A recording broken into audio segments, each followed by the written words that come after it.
O manejo e os desafios. E a pergunta que tem, nós temos, gente, 21 anos que a cigatoca está aqui. Chegou aqui em 2004, já estamos em 2025, e 20 anos. Então, nós estamos lutando contra essa doença. E nessa luta, quem é que está ganhando? Né? A cigatoca está ganhando, nós estamos ganhando. Como é que estão as armas que nós estamos usando contra a doença? Será que nós estamos usando de forma correta? Então eu fiz uma retrospectiva desses 20 anos aí de cigatoca aqui. O que é que a gente tem feito?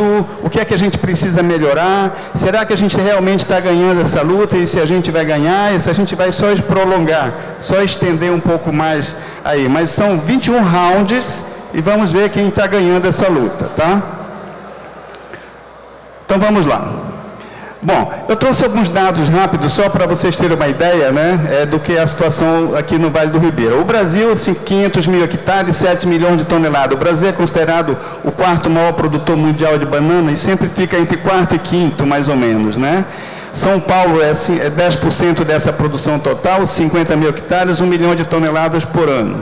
E aqui o Vale do Ribeira, praticamente 60% banana nanica e 40% prata. No Brasil é o contrário, tá? O Brasil 60% é prata e 40% é nanica. E o Brasil também é responsável já em 26%, o Brasil não, o estado de São Paulo, 26% da produção nacional. Então são dados aqui que a gente só precisa entender. Esse é o mapa do estado de São Paulo e aqui a gente vê a região litoral e aqui o Planalto Paulista. Aqui nós temos o Vale do Ribeira, altitudes bananais que estão a zero, no nível do mar, de 0 a 75, praticamente todos os municípios aqui do Vale do Ribeira. E aqui no Planalto Paulista a gente tem altitudes que vão até 1.300 metros, que é ali em São Bento do Sapucaí, altitudes bem altas, onde planta-se a prata mineira. Tá? Então isso aqui é o relevo, aqui é o mar, e aqui toda a chuva que bate aqui, a chuva fica aqui, então aqui chove em torno de 1.000 a 2.500 milímetros anuais. Então, é muito bom para a bananeira, mas muito bom para a cigatoca também, não é? E aqui em cima, no Planalto Paulista, a gente vê também os produtores que ainda continuam plantando banana maçã e aos poucos já estão mudando para a banana prata e para a banana nanica. Mas o que predomina no Planalto Paulista é a banana maçã ainda, a maçã original, tá? Bom, aqui o mapa no estado de São Paulo e aqui o Vale do Ribeira. Então o Vale do Ribeira concentra aqui em torno de 35 mil hectares, né, dos 50 mil que tem em todo o estado. Então aqui praticamente são 50 mil, divide no Planalto, e aqui nós temos alta tecnologia, 25 mil hectares, que são produtores grandes, que utilizam de tecnologia. E uma outra parte, em torno de 10 mil hectares já usam menos tecnologia, média a baixa, né? E a maioria do pessoal aqui tem, a grande maioria, de 10 a 20 hectares. São praticamente considerados em termos de pequeno a médios produtores, tá? Só que os grandes produtores, em torno de 20%, são responsáveis por 80% da produção. E os outros são responsáveis por apenas 20%. Então, os grandes produtores tecnificados produzem muito mais, não é?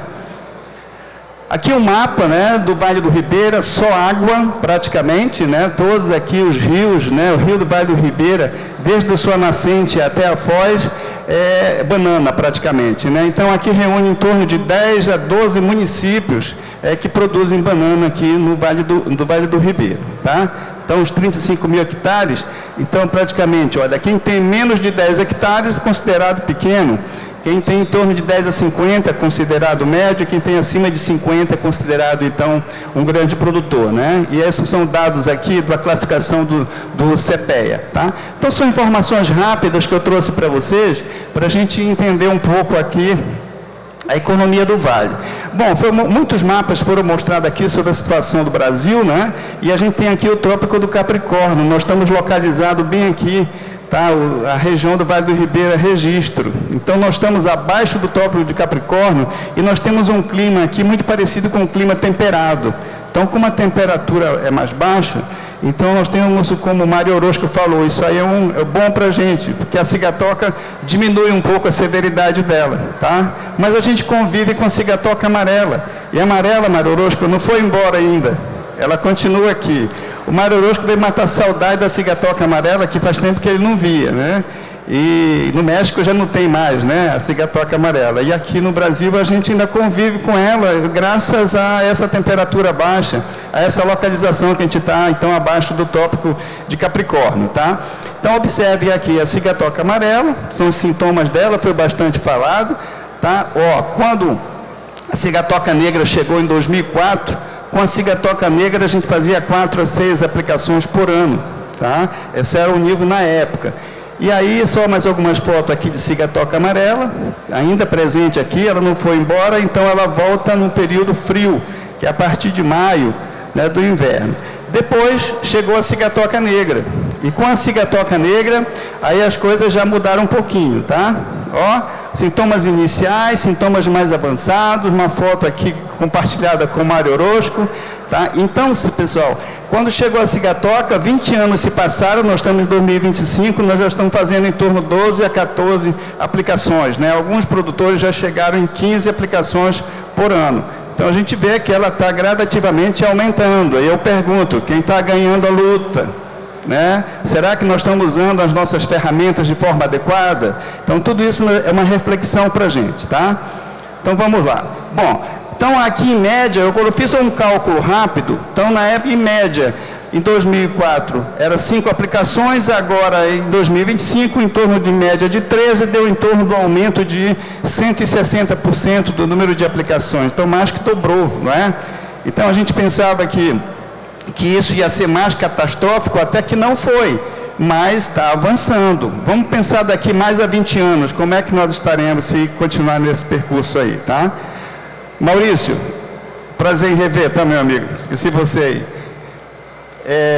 Então, pessoal, a cigatoca negra hoje está distribuída assim no Brasil, né? O Mário queria essa foto, depois eu te passo, tá, Mário? Essa foto aqui, ó. Então, hoje a situação, o Brasil, a cigatoca chegou em 98, chegou depois em 2004, 6 anos depois no Vale do Ribeira, e começou a se espalhar aqui, ó, todos os estados do Brasil. Então, praticamente agora, em 2025, chegou na Paraíba. Então, só falta praticamente aqui o Ceará e o Rio Grande do Norte. E se a gente for andar por lá, a gente vai achar essa doença lá, hein? Se a gente for andar, a gente acha, não acha? Andando por lá, o pessoal parou de aplicar aviação agrícola lá, né, no Ceará. Enfim, mas praticamente a cigatoca negra é uma praga quarentenária, aqui no Brasil ela é presente, só que como ela já praticamente chegou aqui no norte de Minas, que é onde não tinha, chegou aqui em Sergipe e na Paraíba mais recentemente, então o governo federal já está planejando aí uma legislação para tirar ela da lista de pragas quarentenárias, mas isso está em processo ainda, tá? Mas em breve, praticamente, ela vai deixar de ser uma praga quarentenária presente para ser uma praga talvez quarentenária, não quarentenária regulamentada. Aí vai ser dado um outro tratamento para ela, tá? Bom, então agora vamos falar dos nossos verdadeiros desafios, tá? O Mário Orozco e o Maurício me antecederam aqui, tem um monte de coisa que eu nem vou repetir, que é para a gente ganhar tempo, tá? Então, quando a gente vai falar do manejo da cigatoca, a gente tem que voltar lá para a faculdade, os nossos alunos de agronomia, os meus alunos que ainda estão presentes aqui, não é? Quem conhece aqui o triângulo da doença sabe que nós precisamos aqui dessa relação da bananeira com o fungo. E aí quem vai controlar tudo isso aqui é o ambiente. O ambiente vai determinar se a cigatoca vai ser mais ou menos severa.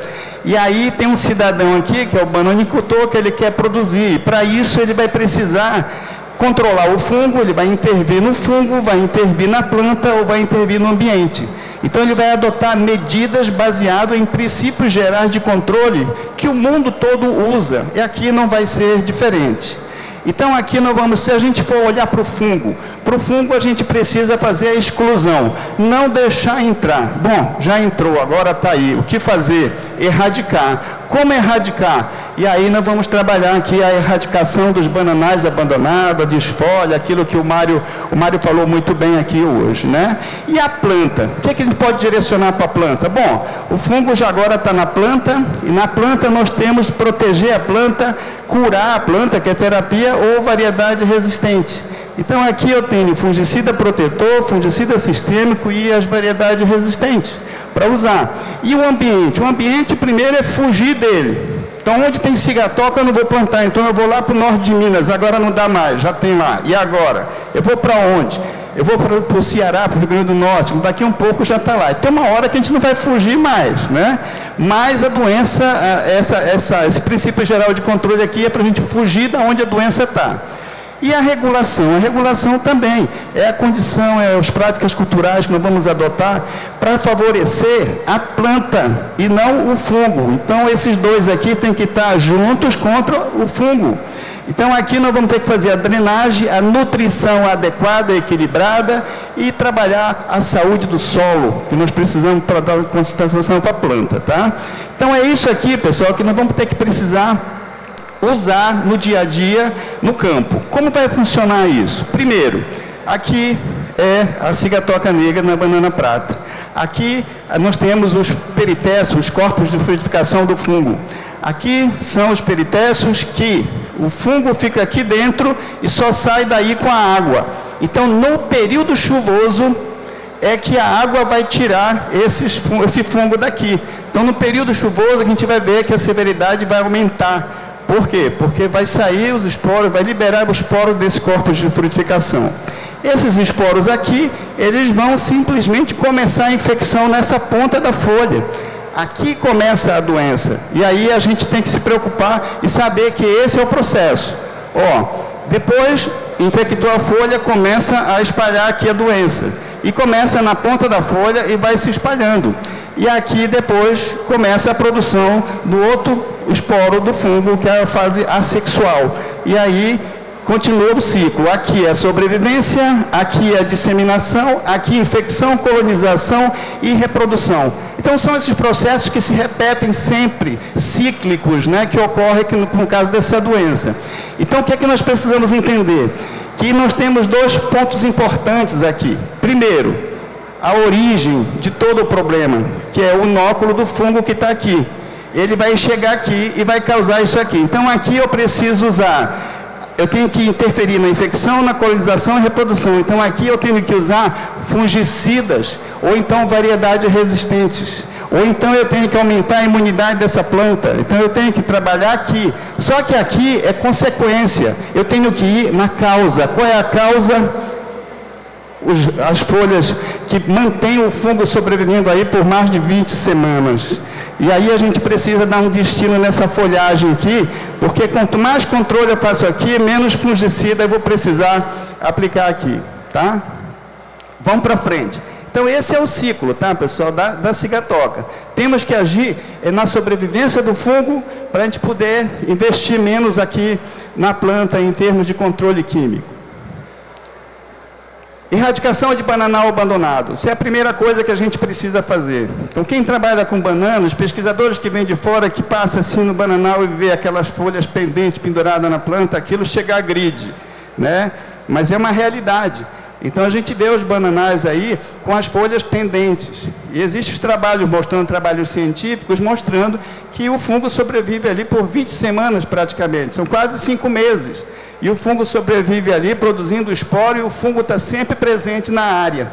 Toda semana está saindo uma folha nova. E essa folha nova toda semana está sendo infectada porque o fungo já está lá presente, tá? Então, observe, nós precisamos trabalhar essa erradicação dos bananais abandonados. Na soja, vocês conhecem o vazio sanitário. 99% dos sojicultores plantam a partir agora de outubro para frente. Então, tem um vazio sanitário antes, não pode ter safrinha, porque garante a sobrevivência do fungo da ferrugem. E o fungo da cigatoca sobrevive aonde? Na folha seca. E a gente precisa, então, dar um destino nessa folha que está garantindo a sobrevivência do fungo na nossa área, tá? Muito bem. Olha só, Mário Orozco falou muito bem sobre as folhas secas. Essa planta aqui, praticamente, ela vai perder essas folhas aqui, olha, que parece que a doença ocorre nas folhas velhas, não é? Mas não, a doença, ela está aqui nas folhas, aqui os sintomas iniciais, aqui os sintomas tardios. Os sintomas iniciais aqui é onde os fungicidas devem ser aplicados. As folhas alvos são as folhas novas. E essas folhas aqui já não servem mais para nada, elas já perderam a funcionalidade. E o que é que eu preciso fazer aqui? Dar o destino nessa folhagem, tá? Então, isso aqui a gente vai fazer a desfolha sanitária e aqui vai aplicar o fungicida. Então, quanto menos folha eu tiver na planta, menor a produção. existe uma relação entre uma folha verde funcional para cada penca no cacho. Se eu tiver 10 pencas, eu tenho que ter pelo menos 10 folhas. Se eu não tenho folha, a minha produção está comprometida. Então, nós precisamos fazer esse controle efetivo, tanto na desfolha, para não deixar a doença ocorrer, né, para não tirar folha, para não diminuir o número de folhas na planta, tá? Então, observe, uma folha dessa aqui, perdeu a funcionalidade praticamente. Então, ela está aqui só produzindo fungo, ela não está mais comprometendo, contribuindo com a fotossíntese. Uma parte dela, sim, mas daqui na outra semana ela já está totalmente queimada. Então, já não tem mais tecido verde fotossintetizante. Eu tirei uma parte desse aqui, esse material, e fiz uma câmara úmida, e coloquei no laboratório e fiz uma descarga. Olha a quantidade de esporos que sai num pedacinho de folha de 10 por 10 centímetros quadrados. Então, a quantidade é muito grande, né? Praticamente uma lesão sai em torno de 5.000 esporos, mais ou menos, tá? Então, a quantidade desses esporos no ar, eles vão para onde? Eles vão lá para aquela folha que está se abrindo toda semana. Toda semana no verão sai uma, e todo o inverno sai pelo menos 2 folhas no mês, mais ou menos, ou uma folha no mês, tá? Ok, pessoal? Então, o que fazer com essa folha? Dar o destino, que já foi falado aqui também pelo meu amigo Mário Orozco. Então, esse mini composto aqui é o que a gente precisa fazer. Então, toda essa folha, que está com a parte de cima, que tem os ascosporos, eles devem ser cortadas, as folhas, e viradas para baixo. E você vai, então, abafando esse inóculo todo ali. Ele pode ficar em montes aqui, montes que ficam entre as leiras, ou você pode também enleirar. Mas o princípio básico, não pode espalhar essas folhas dentro da área, porque você vai estar espalhando a doença. Esse fungo, ele tem que ser virado para baixo, e você vai amontoando e vai colocando até os restos de pseudocaule por cima para não virar. E quem trabalha com irrigação, colocar sempre a leira aonde a água não pega, né? Tem uma área que a água pega aqui, libera aqui, e você coloca aonde não pega água, porque é a água que vai liberar esses esporos no ar. Eles são ejetados à altura, e o vento com turbulência vai levar até a folha nova que está saindo toda semana. Então, nós precisamos dar destino nessa folhagem desse jeito. E aí, a desfolha sanitária, como fazer? Então, existem trabalhos científicos mostrando a frequência dessa desfolha. Ela pode ser feita 1 a 2 vezes por mês, no nosso caso aqui, na situação do Brasil, né, no Vale do Ribeira. Período frio, menos chuvoso, 1 a 2 por mês, tá? Período quente e chuvoso, você vai aumentar. Então, sempre é de 1 a 4 a frequência, né, de fazer desfolha, dependendo da pressão da doença. Se você começa a fazer no início, parece que faz, mas com o tempo vai diminuindo, porque você vai acostumando a fazer a desfolha e manter sempre o bananal sem essas folhas pendentes, penduradas, garantindo a sobrevivência do fungo. E aí nós temos que seguir as orientações da pesquisa. O Mário Orozco orientou muito bem que de todos os trabalhos a ureia 10% foi o melhor. Trabalho, resultado de pesquisa. Então vamos fazer isso aqui. A ureia, gente, tem nitrogênio. Nitrogênio, ele acelera, as bactérias nitrificantes aceleram a decomposição. Decompõe rápido a matéria orgânica, o fungo morre. Então todo esse inóculo que iria para infectar a folha, ele é abafado e morre ali. E tem estudo mostrando que você pode economizar de 2 a 3 aplicações quando você faz boas desfolhas, né? Ok? Aqui são trabalhos, né, Mário Orozco, que foram publicados, né, e a gente participou daqui da publicação com o nosso amigo Mário Orozco, e aqui todas as informações sobre práticas culturais no manejo da cigatoca. E funciona fora do Brasil e aqui no Brasil também, tá? E aí fala da sobrevivência do fungo. Praticamente aqui, olha, 20 semanas o fungo sobrevive nas folhas pendentes. Se tirar essa folha e colocar no chão, já diminui para 3 a 6 semanas. E depois que você fizer o mini composto, com 10 semanas praticamente, aquilo já virou adubo praticamente para as plantas utilizarem.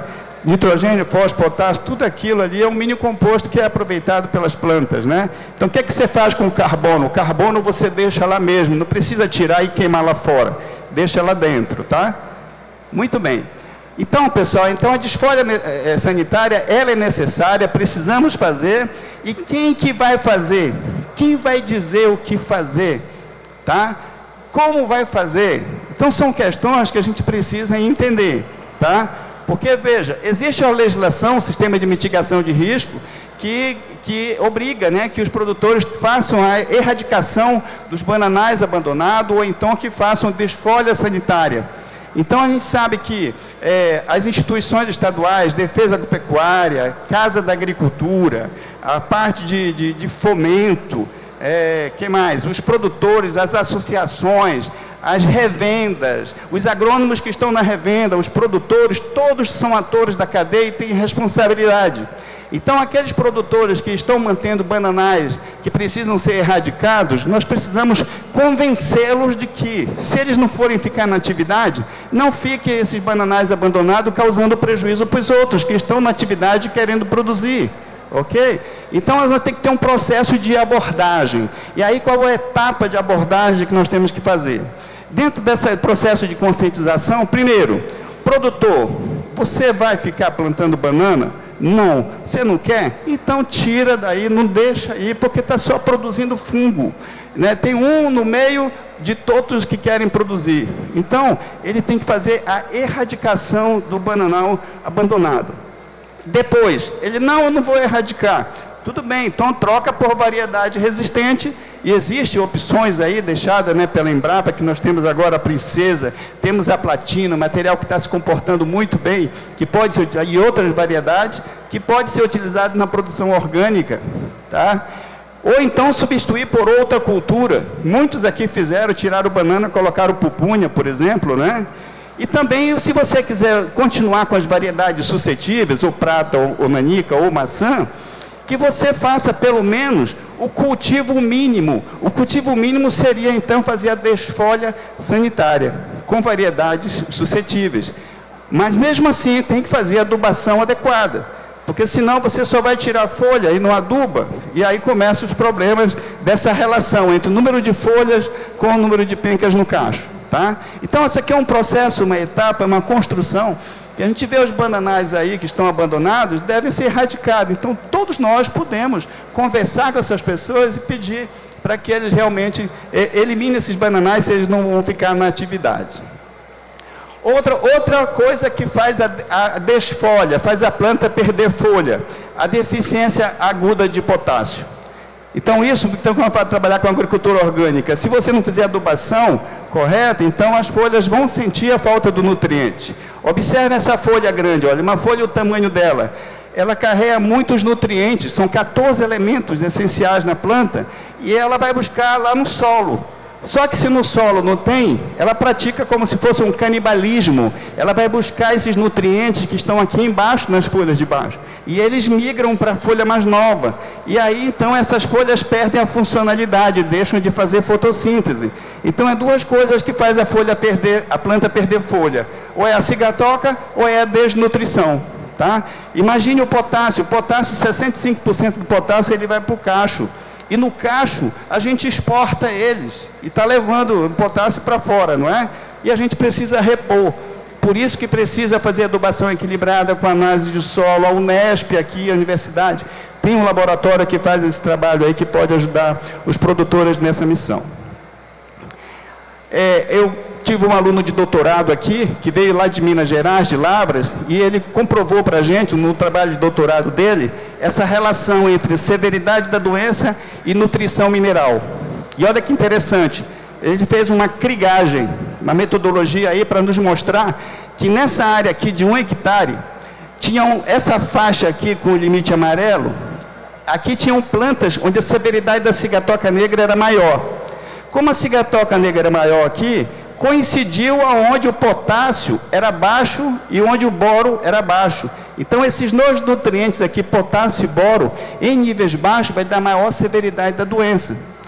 Já o ferro, o manganês e o enxofre, onde o nível deles é mais alto, aqui a severidade também é maior. Coincide nessa área aqui. Tá? Então, a gente mostra essa relação entre os nutrientes e a severidade da doença. Tá? Com os outros nutrientes aqui não houve nenhuma correlação, nem positiva e nem negativa. Tá? Agora sim, agora nós vamos mexer no controle químico. Nós vamos mexer no formigueiro aqui. Tá? Nós vamos mexer no formigueiro. E aqui, pessoal, que eu quero alertar vocês. Existem os fungicidas, todos já foram falados, o fungicida protetor e o fungicida sistêmico. Entre o fungicida protetor, eles são multissítio, eles são usados, quando eles matam bem morto. E os sistêmicos são monossítio, quando ele não mata, ele aleja, ou então ele induz mutação, se não for usado de forma adequada. Então, observe, desses sistêmicos aqui, dos protetores, nós temos aqui principalmente o mancozeb. Ele tem vários sítios de ação dentro da célula. Já os monossítios aqui, olha, cada um só vai num lugar no sítio da célula. E eles, então, podem induzir o aparecimento de população resistente. Então, nós precisamos saber usar esses produtos aqui de forma adequada, para a gente evitar os problemas que nós vamos falar para vocês aqui agora. Nós sabemos também que os fungicidas, eles podem evitar a infecção, a colonização e a reprodução. Essa infecção, colonização e reprodução é o início. A infecção é quando é o início do processo de penetração na folha. Aqui a colonização, quando o fungo vai lá dentro da folha, e depois, quando ele começa a esporular, já sair aqui fora. Isso é a etapa do desenvolvimento do fungo na folha. Então, o fungicida, ele pode ser preventivo, para evitar que a doença chegue, o fungicida tem que estar lá. Curativo é quando ele vai lá dentro e tenta restabelecer a sanidade na folha. E o erradicante, quando ele tenta matar os esporos que já estão saindo da folha. E aí a gente vai ver a eficiência deles. O protetor, por exemplo, ele vai ter um efeito mais no início, tem que ser aplicado antes do fungo chegar ou então logo no início. Depois não adianta, que ele não vai mais fazer efeito. Aqui é a estubirulina, por exemplo, ela é mesostêmica, ela tem um efeito para evitar a infecção, tá? E também na erradicação, mas ela não tem esse efeito mais interno, como o micélio que está crescendo lá dentro. E já o triazol não, ele não tem esse efeito muito preventivo, mas tem esse efeito curativo e erradicante. Por isso que ele é um dos melhores. Mas as empresas misturam esse com esse para fazer um produto mais eficiente. Aumenta a eficiência? Sim, melhora muito, mas a gente tem problema com o manejo. Depois, quando a gente for usar ele, que a gente vai induzir o processo de resistência, eu vou mostrar para vocês. Esse é o risco. Tá? Olha em camarões. Camarões aqui...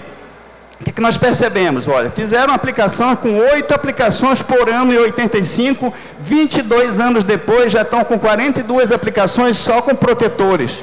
Então, os sistêmicos monossítios foram saindo aos poucos, porque foram perdendo a eficiência. Colocaram triazóis aqui, ó, triazol, benzimidazol, por um período de quase 10 anos, e começou a induzir o aparecimento de população resistente. E aí começaram a entrar com os produtos aqui, olha, mancozeb, com aminas, começaram a entrar com os protetores como estratégia anti-resistência. Tá? E aí, aos poucos, eles foram fazendo isso, e lá, em 2007, mas chegaram com clorotelonil, que é um protetor, e usaram muito pouco fungicida ali, o sistêmico triazol. Então, isso aumentou o número de aplicações. Agora, vamos ver a nossa realidade no Vale do Ribeira. Peguei uma área representativa do Vale do Ribeira, tá? E nós temos aqui 14 aplicações no máximo, que nós temos atualmente, mas em 2004 a gente fazia 6, então esse aumento aqui do número de aplicações. E aí a gente também fazia, olha, no início, fazia, ó, triazol, benzimidazol, e ainda fazia, ó, triazol com estubirulina. Triazol com estubirulina. Então essa combinação aqui dá um excelente controle, mas precisamos melhorar essas alternâncias de grupos químicos aqui. Por quê? Porque a gente, olha, aqui começou a usar o protetor, nós começamos a usar em 2011 para frente, olha, começou a usar mais maciçamente aqui o de azul. Então isso tem ajudado a gente manter pelo menos em 14.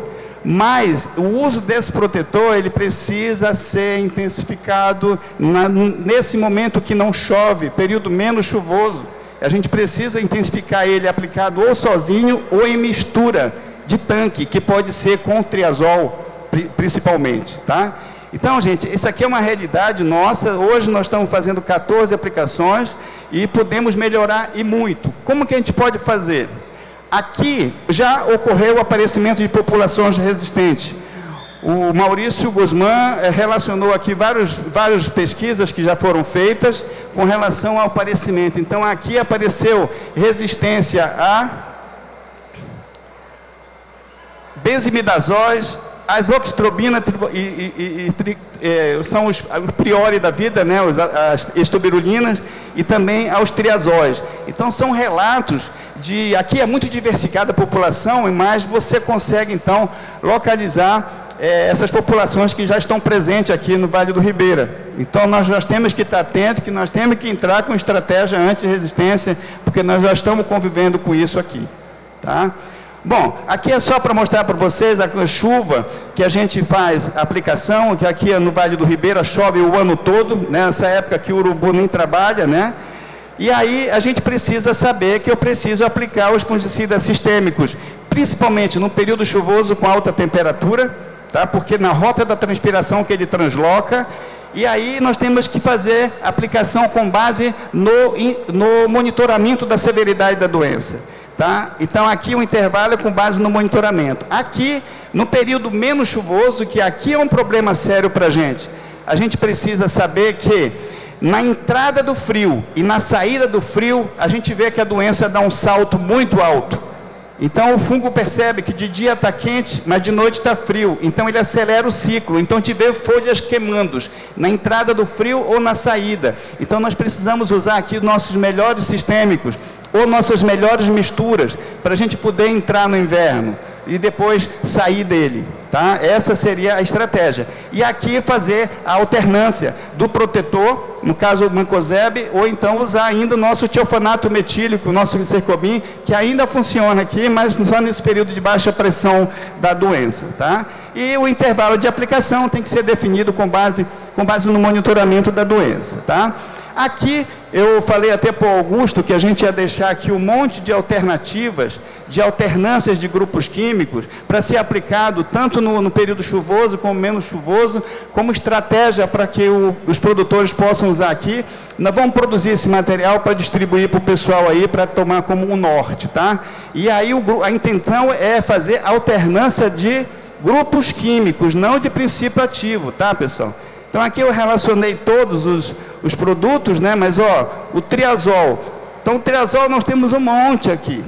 Todos isso aqui, existem 280 produtos registrados para controle da cigatoca negra no Brasil.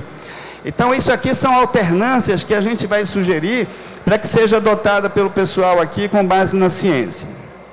Tá? Ó, aqui são todos os produtos registrados do Ministério da Agricultura, tá? Eu tenho 280, como eu falei, tem os produtos orgânicos, aqui também a gente fala do eugenol aqui do Full Banana, que a gente está também trabalhando com ele, tá? Eles têm atividade antifúngica e eles funcionam como monossítios, eles podem ser utilizados em mistura de tanque como estratégia antirresistente, isso é importante para a gente usar, tá? Bom, aí vem as modalidades de aplicação, o Marorosco já mostrou todas, como é que elas funcionam, tá? Isso aqui nós usamos, e o drone tem chegado massivamente aqui no Vale do Ribeira, né? O pessoal tem utilizado bastante pequenas propriedades, grandes propriedades também, e o drone está avançando muito, né? Com até 30 litros por hectare de aplicação, tá? Aqui a modalidade da Embrapa também, para pequenos produtores para a Amazônia, para aplicação só na axila aqui do Flutriafol e Priori. São dois fungicidas que também podem ser usados. Eu não acreditava nisso, mas eu fui fazer os trabalhos e funciona mesmo, gente, tá? Então, para pequena produção, isso aqui é fantástico, o controle da cigatoca, tá? Bom, no Brasil nós temos legislação brasileira, a legislação tem mistura de tanque, nós podemos fazer, nós temos legislação aqui com relação à aviação agrícola, nós temos legislação do drone, então isso já está regulamentado e que a gente pode adotar perfeitamente, tá? Aqui dos drones, tá? A legislação brasileira nos permite. Aqui com o monitoramento, é importante falar para vocês isso aqui, gente, que eu quero deixar de recado.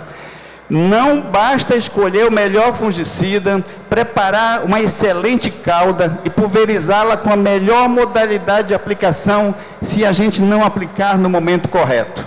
Tudo bem que nós estamos com 12 aplicações, não chega a ser uma por mês, porque no inverno a gente aumenta o espaçamento e no verão diminui. No total daria em 12 a 14, né?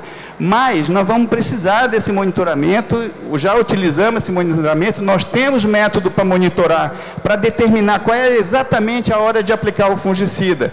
Tá? Então, aqui nós temos uma técnica que nós importamos também de fora, com 10 plantas em até 50 hectares. Existe uma planilha que ela está disponível, eletrônica, para quem quiser, para fazer o monitoramento, né? Nós temos aqui na APTA, disponível para vocês, foi uma tecnologia gerada aqui na APTA, essa planilha aqui, né? E aí a gente recomenda, aqui no Vale do Ribeira, que se fosse cigatoca amarela, usar 2.000 pontos com base na planilha.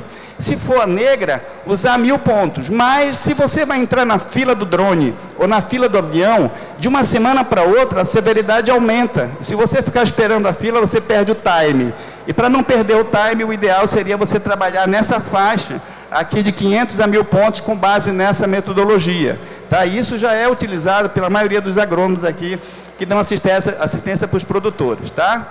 E aqui, com base nessa metodologia, a gente tem observado que no período chuvoso, o intervalo aqui varia de 21 a 25 dias de aplicação, e quando for no período menos chuvoso, está em torno de 30 dias, mais ou menos, o intervalo. Tá?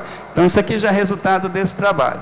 E aqui, só para mostrar para vocês e finalizar a minha apresentação, que a gente desenvolveu uma técnica da ponta da folha para a gente avaliar a eficiência de fungicida e subsidiar dos engenheiros agrônomos nas misturas de tanque, quando querem colocar algum produto foliar junto com o fungicida, fazer mistura, que às vezes a gente não recomenda porque pode alterar a estabilidade da cauda ou pode alterar o pH da cauda e pode dar fitotoxidez. Então, o agrônomo pode contar com essa técnica que a gente desenvolveu aqui para fazer a aplicação de fungicida. E o que é que a gente aprendeu com essa técnica? A gente simula a aviação agrícola aqui, aplica o fungicida na dosagem que quer, né, e aí a gente acompanha. Se for um produto, mancozeb, que é um protetor, por exemplo, olha o comportamento dele. Você aplica, a planta cresce. Se a planta cresce, eu tenho que aplicar de novo, porque ela não cobre aquela parte que cresceu. Por isso que o protetor eu tenho que aplicar toda semana praticamente. A gente fica à mercê disso. Mas se for um sistêmico, esse aqui é o resultado, olha, do mancozeb, que aqui aumentou 8 semanas, ele cresceu, mas aqui onde caiu, ele conseguiu dar o controle. E essa parte aqui foi coberta, não recebeu nada. Então, a gente vê realmente que a técnica funcionou para validar a eficiência. Só que o protetor se comportou desse jeito, eu tenho que voltar outra semana para aplicar novamente, tá? Se for um sistêmico, né, aí o que acontece? Aplicou o sistêmico, mas o sistêmico fica dentro da planta. Pode chover que não lava. E aí o que acontece? Olha o controle. Funciona? Claro que funciona. Então a gente vê que o fungicida está lá dentro, ele transloca. Isso aqui é 8 semanas depois da aplicação. Quantas aplicações foram feitas? Uma só. Então, folha que já recebeu um produto, não precisa mais receber de novo, porque o produto já chegou nela e já fez o efeito, ok? E aí, nós temos um resultado legal aqui, olha, com 16 semanas depois, a folha vai entrar em senescência, vai morrer, mas aonde recebeu o produto, não vai ter mais a doença. Uma aplicação apenas. A gente vai se preocupar sempre com a folha nova que vai sair depois, tá? E aí nós temos planilhas, também que foi desenvolvido para variedade resistente, um trabalho que a gente fez com a Embrapa aqui, muito bom. A gente desenvolveu uma planilha, quem quiser trabalhar com variedade, ela também está disponível para vocês aqui na APTA, que foi desenvolvido na APTA esse trabalho. E a gente desenvolveu com a Embrapa estudo de várias variedades utilizando essa metodologia, que é o método de Stover. E nesse método aqui a gente vê, olha, eu tenho 10 folhas funcionais e 25 variedades. Quem é que tem 10 folhas funcionais na floração sem fungicida? Daqui para frente o material é resistente, daqui para trás menos resistente. E aqui se comportou medianamente resistente, tá? Aqui nós temos a nossa maçã, granine, a prata, material altamente suscetível, tá? Mas aqui nós já temos a platina, que já deu material melhor. Nós temos ali a princesa, BRS Princesa, que é um material altamente resistente à cigatoca negra, com base nessa metodologia, e que essas aqui podem ser utilizadas na agricultura orgânica, na agricultura convencional, já perfeitamente. Então, o resultado de um trabalho fantástico que a gente fez também com a Embrapa, aqui quando eu estava na APTA, tá, pessoal? Então, é isso. Olha o comportamento da princesa. A princesa, gente, ó, aqui embaixo, isso aqui é banana prata e banana nanica. Olha o que o frio fez com ela. Tá? O frio e baixa temperatura, 7 graus é a temperatura limite para prata, e 10 graus é a temperatura limite para nanica, né? E olha a princesa como está aqui em cima. A princesa verdinha, enquanto lá embaixo, a gente vê que é um material, no caso da princesa, resistente à cigatoca negra, resistente à cigatoca amarela, resiste ao frio, à falta de água e resiste mais ao pau do mal do Panamá. E agora a nossa expectativa é essa, que esses materiais da Embrapa que venham nos ajude agora com a raça 4 tropical, né? E mais material aí disponível para disponibilizar para os produtores. Tá ok, pessoal? Ó, meia hora, muita informação, tá? Eu tentei ser sucinto, mas eu nunca consigo vencer o tempo. Obrigado, viu?